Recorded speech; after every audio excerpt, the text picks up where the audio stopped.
Hi everyone, my name is Rebecca. I'm a fish keeper, I'm an ichthyologist, and I'm also a PhD student studying lower cows or plecs. And from my channel, if you watch my videos, you'll probably know that I keep largely lower cows, largely plecos, or L numbers, L wells if you're German or using German language. There's loads of different names, but I also keep a few discus. And I feel that it's really appropriate to say, because I've been in the hobby around 15 years and over 15 years now, and then I've been on social media side of the hobby for about, since 2015, so that's 7 years. So I've seen a lot of it, and obviously I was probably using YouTube before then to look at aquariums, and there's so much influence online, and I feel this kind of time is kind of where, and there's many situations where I feel it's appropriate to say that you do not need loads of aquariums, you do not need massive aquariums, and you do not need expensive fish to know what you're talking about when it comes to fish keeping, to advance in fish keeping, to understand fish keeping, but also it doesn't make you any less of a fish keeper to do so. And there's so much pressure, especially the promotion of the idea of multiple tank syndrome, that you have to have loads of aquariums if you're that passionate, because you'll get loads of aquariums. And I don't think that's entirely true, and I feel it's very misleading. One thing I would say is I've worked in the aquarium trade, and I worked for around 6 years. A lot of fish keepers would see that, and they're very influenced by those on social media, and there's no harm with those people that do have loads of aquariums or larger fish, especially when they're keeping for them correctly, really looking at welfare, enrichment, but often those things can be compensated or are compensated just for the sake of having those fish. But I saw a lot of customers who would buy loads of tanks, large tanks, and then would disappear about after a year or two. And it happens online, so you'll see people on Facebook, they go from one aquarium to a fish room, and then they totally get worn out. And there's so much promotion of getting those multiple aquariums, saying that you'll get one, then you'll get two. Or if you say, oh, I've only got one, people will think, oh, maybe you're not as good as someone that's got more. Or it's almost making everyone, it's really, consumerist sort of culture. There's no sort of pushing into, I would say, there's less of pushing people into what they're passionate about, finding what they're passionate about in the hobby. And it's just financially and also mentally, I don't think it's very sustainable for fish keepers in general. But loads of people would and do just disappear because I assume burnout is particularly a problem, but maybe they're actually not as passionate as they thought they would. Even though they've got those large aquariums, they've got those large fish can live a long time. The expense of aquariums is always forgotten when it comes to running costs, and some fish cost more to run than others. There is that real pressure put on certain fishes. So some fishes are seen as you're more advanced if you keep those than if you keep this. And I would say I've kept a lot of different fishes. I've kept fancy goldfish, I've kept betters, betta splendens. I've worked with a few other species and hybrids of them.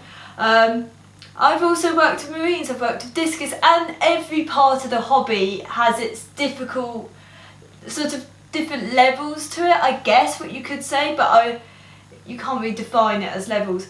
But just because you don't need that big tank, you don't need many tanks just to learn more about the hobby and learn more about fishes. Half of it, I feel, is finding value in certain fish and adding enrichment, see how their behaviour changes.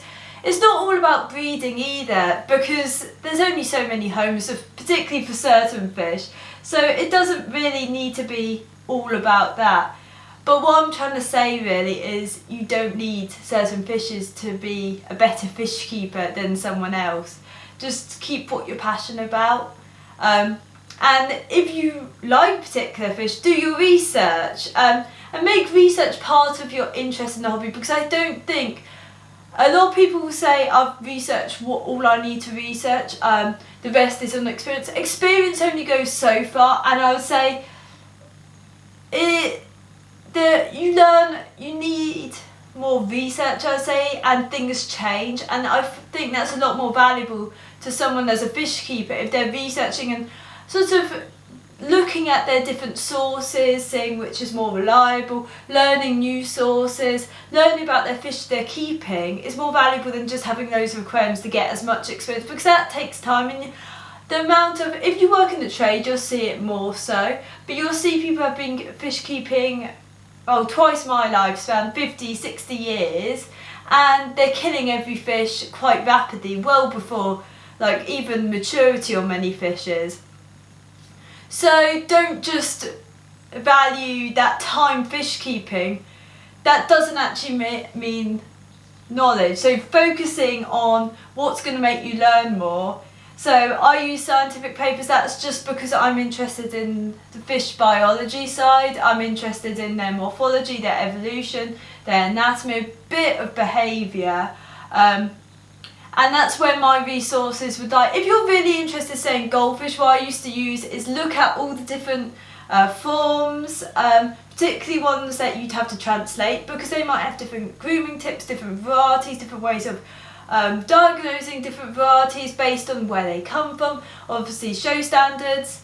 There's some things that you're not going to find in all of these, but there's different ways to research, and obviously finding interest in books, and some books are out of date, but there's always online, and finding value in actually understanding the fishes, understanding their biology, and not just getting burnt out by having loads of aquariums.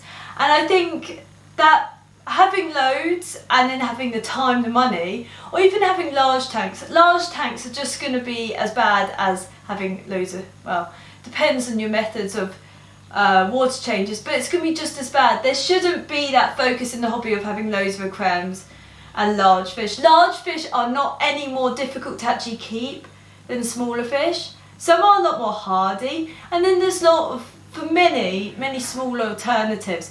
Obviously there's some exceptions, but like for Pangasidae there's quite a few different than the woodcat family that look really similar, but like 1/10 of the size, and then you'll get ones that are sort of a bit larger. And then there are obviously exceptions. Stingray, some people find they like hill stream loaches, obviously completely different setup, but they find that they're similar. I don't know, but there's always exceptions. Like there's no real smaller discus other than Microgeophagus van Vezai, but really we should be focusing on valuing the fish and getting the best out of them, and enrichment, understanding the fishes, and having more tanks isn't always going to do that, because you might be spending less time observing and understanding your fish, and you might be spending more time, you might not put as much sort of value onto you might not be able to add as much enrichment, like a better diet, better decor. Obviously there's the cost of having so many fish, and I think when it comes to feeding so many, you can really lose out. So, and there's many people in the reptile hobby putting value on having less animals, although not many just have the 1 or 2 or 3. But I'm just trying to, I guess, ramble on now about why it doesn't matter how many fish tanks you've got, it doesn't matter what fish you keep, it doesn't matter the size of the tank, the size of the fish. What matters is what knowledge you have and your passion for fishes, and also knowledge that you can back up, I guess, because some people or some sources really say all sorts that disagrees with many journals and papers I've seen anyway.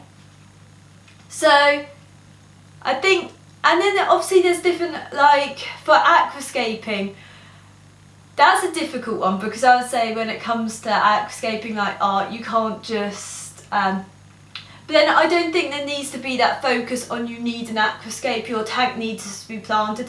Planted tanks are natural, all fish need plants, because when you look at a lot of wild sort of ecosystems, particularly for like lorcarids, even discus, they don't really have plants. They have wood, submerged wood. They might have leaf litter-ish, but they're not going to have plants. And there's plenty of beautiful aquariums that don't have that. I'm putting value on algae. Just have it. I think obviously aquascaping is kind of an art form, so yeah, having sort of practicing over time, but you can still do it with less aquariums, and you don't need massive aquariums to do it. If anything, it will probably be more useful to have smaller ones, I guess. But the whole hobby doesn't have to be about aquascaping anyway. I have done aquascaping, I just don't bother. I've got plenty of houseplants to deal with. And these guys are a lot easier. Even though some are just recovering from drips. Like that Viricosum. That's why it's so short as well. But putting value on all parts of the hobby, have difficult and easy parts. And finding what you're interested in, I think, is the important thing. But anyway, I think I'll finish this video here. I've done a whole video on aquascaping because I'm not slating it entirely.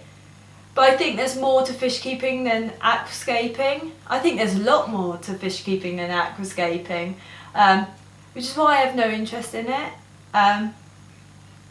So I'll probably put that video in the comments, because then otherwise I forget to put it in the actual, like, tag it in the video.